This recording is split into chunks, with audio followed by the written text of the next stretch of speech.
Selanjutnya, bagaimana pemanfaatan Sobat TB dalam kegiatan investigasi kontak?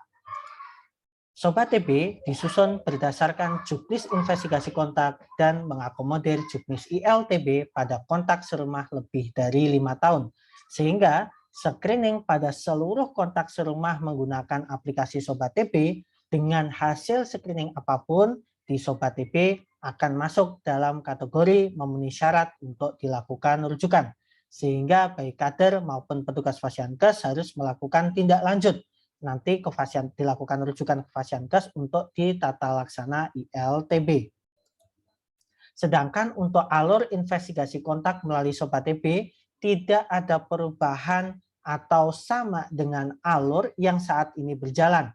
Penyesuaian hanya dilakukan pada proses screening yang dilakukan secara mandiri melalui aplikasi Sobat TB. Berikut adalah algoritma screening investigasi kontak di Sobat TB. Nah, pada menu Sobat TB ada dua menu utama seperti yang dijelaskan sebelumnya adalah screening mandiri dan screening investigasi kontak. Pada screening investigasi kontak, untuk awalan nanti pelaksana IK diminta untuk melakukan input data indeks kasus terlebih dahulu atau mendaftarkan indeks kasus. Nah, syaratnya adalah melakukan pengisian ID person. ID person ini juga yang akan dijadikan sebagai kata kunci atau kode unik untuk dilakukan integrasi antara Sobat TB dengan SITB. Diharapkan dengan mekanisme integrasi ini, petugas Fasiankes akan terbantu karena tidak perlu melakukan penginputan data TB16 di dalam SITB. Prosesnya adalah ketika daftar atau tambah indeks kasus, kemudian pelaksana IK atau kader menginput data ID person nanti kita akan jelaskan di slide berikutnya ya, kemudian akan ketarik data atau get data dari SITB. Secara otomatis nanti data akan langsung keluar di Sobat TB-nya. Pelaksana IK atau kader tinggal mengisi data yang belum ada. Nah, bagaimana jika misalkan pengisian ID person sudah sesuai, kemudian datanya tidak ketarik dari SITB? Tidak perlu khawatir. Yang penting adalah kata kuncinya ID person sudah sesuai, beberapa data dasar indeks kasus silahkan tinggal disesuaikan saja, diisi manual, kemudian setelah itu kita daftarkan, asal ID personnya sudah sesuai, maka data akan terintegrasi dengan SITB. Setelah pendaftaran indeks kasus, maka langsung bisa melakukan screening pada kontak sesuai dengan juknis IK yang saat ini ada.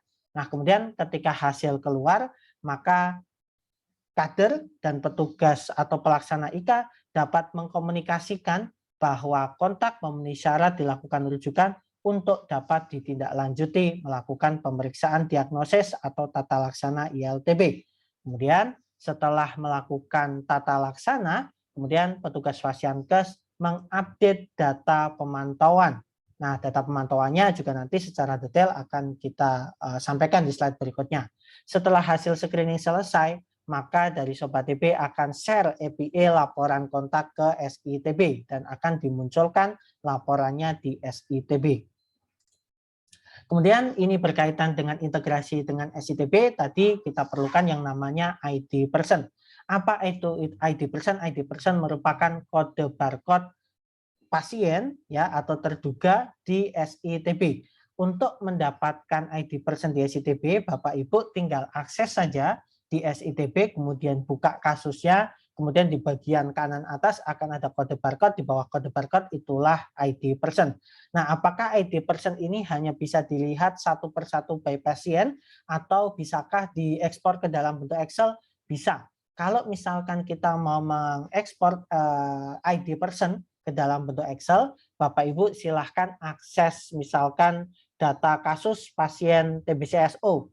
Nah, kemudian di sebelah kolom pencarian itu ada icon kotak-kotak. Di situ klik icon kotak-kotaknya ya, kemudian dicari variabel barcode. Kemudian silahkan centang barcode tersebut. Kalau sudah dicentang, kemudian di bagian pojok kanan atas ada icon Excel.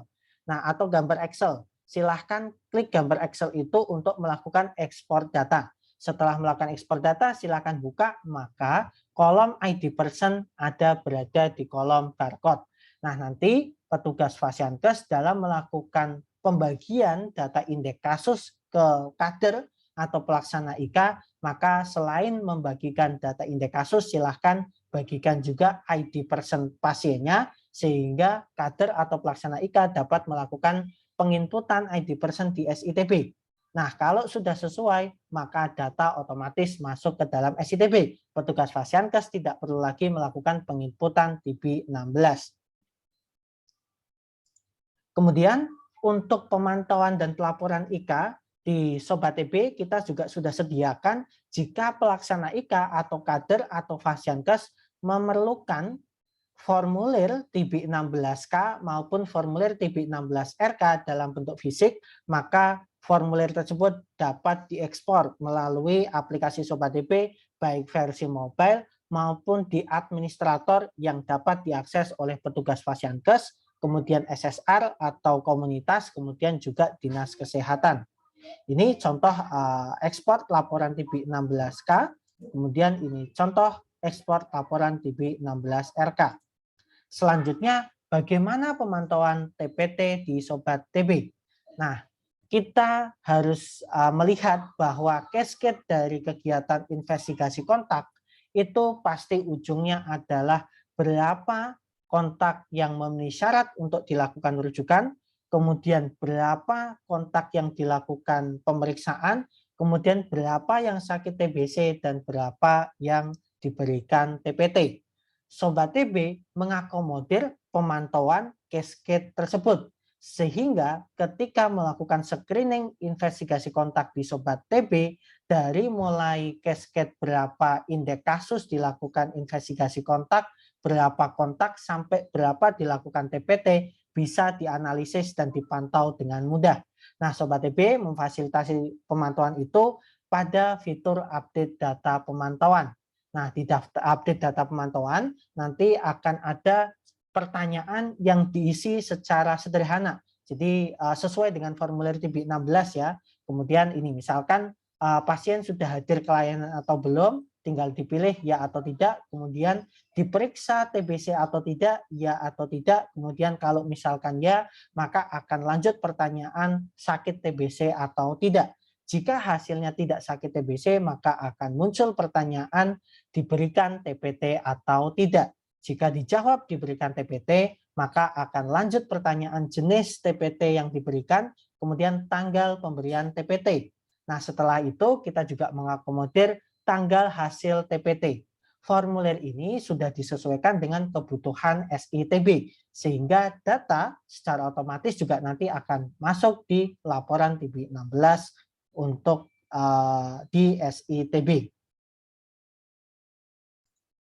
Nah, berikut mungkin akan lebih detail, kita nanti sediakan video khusus bagaimana cara melakukan investigasi kontak menggunakan Sobat TB. Hanya ini adalah sebagai gambaran saja bagaimana sebenarnya melakukan investigasi kontak dengan Sobat TB. Jadi ketika Bapak Ibu atau kader atau pelaksana IK nanti turun ke lapangan, posisi nanti bisa melakukan atau masuk dalam akses menu screening, kemudian silahkan buka menu investigasi kontak. Di sini nanti ada inform concern, silahkan bisa dicentang, kemudian daftarkan indeks kasus terlebih dahulu. Ketika sudah daftarkan indeks kasus, nanti masukkan ID person. Ketika ID personnya sudah klop, sudah sesuai, match dengan data SITB, maka secara otomatis datanya akan masuk, baik itu nama, Fasiankes, dan seterusnya. Kader tinggal mengisikan data yang memang belum ada. Nah, bagaimana ketika ID person sudah sesuai, tapi datanya tidak masuk, tidak perlu khawatir, tinggal diisikan saja data dasarnya secara manual. Yang penting ID personnya sudah sesuai, maka data tetap akan masuk ke dalam SITB. Nah, setelah data indeks kasus itu selesai diinput, kemudian pelaksana IK atau kader turun ke lapangan, kemudian melakukan screening kepada kontak dari pasien tersebut. Kemudian silahkan isi data dasar yang cukup sederhana sesuai kebutuhan TB16, kemudian jawab pertanyaan screening dengan tanda gejala. Setelah selesai, maka hasil akan langsung keluar apakah dia terduga TBC, kemudian jika terduga TBC berasal dari mana, apakah dari batuk atau dari faktor atau komorbid yang lain. Selain itu, Jika misalkan hasilnya bukan terduga TBC, maka akan ada penjelasan lebih lanjut apakah dia kontak serumah atau tidak. Jika kontak serumah, maka wajib dilakukan rujukan. Nah, nanti secara detail kita akan sediakan video khusus untuk bagaimana tata cara melakukan investigasi kontak menggunakan aplikasi Sobat TB. Nah, ini catatan khusus tadi ya, screening IK terintegrasi dengan SITB. Sebenarnya catatannya adalah tadi ID person adalah kode ID pasien di SITB berupa angka yang dapat dilihat pada bagian bawah barcode saat membuka data terduga pasien di SITB. Nah, selain di SITB, dengan adanya integrasi Sobat TB, ID person sebenarnya juga dapat diperoleh di website administrator Sobat TB, yaitu admin.sobattb.id milik Fasiankes atau dinas. Catatan, untuk data kegiatan IK yang akan di-backdate di Sobat TB dan belum terlapor di SITB, serta belum pernah dimasukkan juga di Sobat TB sebelumnya, dapat dimasukkan supaya nanti petugas Fasiankes bebannya lebih ringan. Tapi harus diberikan ID person terlebih dahulu. Nah, kemudian berikut ya bagaimana cara mengupdate data pemantauan hasil screening. Jadi ketika masyarakat melakukan screening, datanya akan masuk ke petugas Fasiankes. Ketika melakukan investigasi kontak, kemudian datanya juga akan masuk ke petugas Fasiankes. Selanjutnya, baik petugas Fasiankes maupun pelaksana IK dapat melakukan update data pemantauan tadi yang terdiri dari apakah pasien tersebut sudah datang ke layanan. Kemudian setelah sudah datang ke layanan, apakah statusnya sudah diperiksa TBC atau tidak. Setelah dilakukan pemeriksaan, maka apakah dia sakit TBC atau tidak. Setelah misalkan tidak terbukti sakit TBC, apakah dia diberikan TPT atau tidak. Jika misalkan diberikan TPT, maka jenis TPT apa yang diberikan, kemudian tanggal berapa TPT itu diberikan. Setelah itu akan ada pemantauan, ya setelah periode pemberian TPT selesai, nanti akan ada, silakan bisa diupdate kolom hasil TPT yang kita sudah sesuaikan dengan SITB. Berikut Bapak Ibu penjelasan bagaimana pemanfaatan Sobat TB untuk kegiatan investigasi kontak dan pemantauan TPT. Untuk role play-nya kita akan ada video khusus untuk melakukan bagaimana tata cara menggunakan aplikasi Sobat TB untuk kegiatan investigasi kontak. Semoga bermanfaat. Salam TOS TBC.